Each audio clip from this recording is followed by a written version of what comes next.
So friends, welcome to Velan architect. இன்றைக்கி வந்து spiral staircase வந்து எப்படி கிரியேட் பண்ணுறது அப்படின்னு சொல்லிட்டு பார்க்க போகிறோம். ஸோ இது வந்து ஸ்பைரல் ஸ்டேர்கேஸ் வித் மோனோலித்திக், சரிங்களா? ஸோ யூனிட் வந்து சென்டிமீட்டர் நான் செட் பண்ணிக்கிறேன். ஆப்ஷனில் வந்து ஸ்டேர்கேஸ் செட் பண்ணிவிட்டு மோனோலித்திக் ஸ்டேரை செலக்ட் பண்ணிவிட்டு ஒரு ஸ்பைரல் ஸ்டேர் வந்து கிரியேட் பண்ணுறேன். ஸோ சென்ட்ரலில் பிக் பண்ணிட்டு அதோட டயாமீட்டர் வந்து ஒரு 60 சென்டிமீட்டர் கன்சிஸ்ட் ஆகிறாப்புல செலக்ட் பண்ணிட்டு ஓகே கொடுத்துட்றேன்.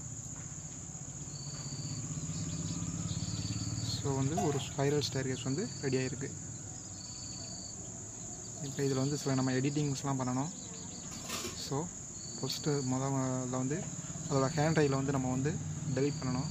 ஸோ ஹேண்ட் ரையில் வந்து செலக்ட் பண்ணிட்டு டெலிட் பண்ணிடுறேன். ஸோ சென்ட்ரல் ஹேண்ட் ரைலையும் டெலிட் பண்ணிடுறேன்.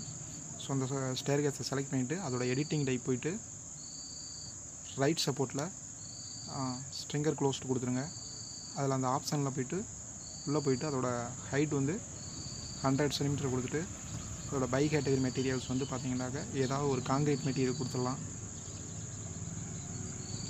கொடுத்துட்டு ஓகே கொடுத்துருங்க.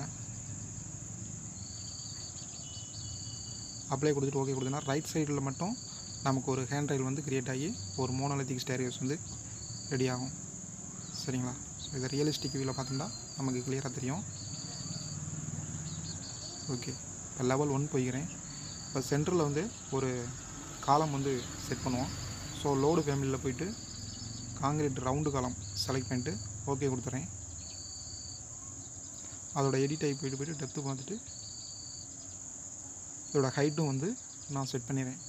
20 சென்டிமீட்டர் கொடுத்துட்டு ஓகே கொடுத்துட்றேன். ஸோ கரெக்டாக சென்டரில் கரெக்டாக ஃபிட் பண்ணி நம்ம சப்போர்ட்டிங் காலம் வந்து கொடுத்து இந்த மாதிரி வந்து க்ரியேட் பண்ணோம். ஸோ எனி டவுட்னா கமெண்ட் பண்ணுங்கள். தேங்க்யூ.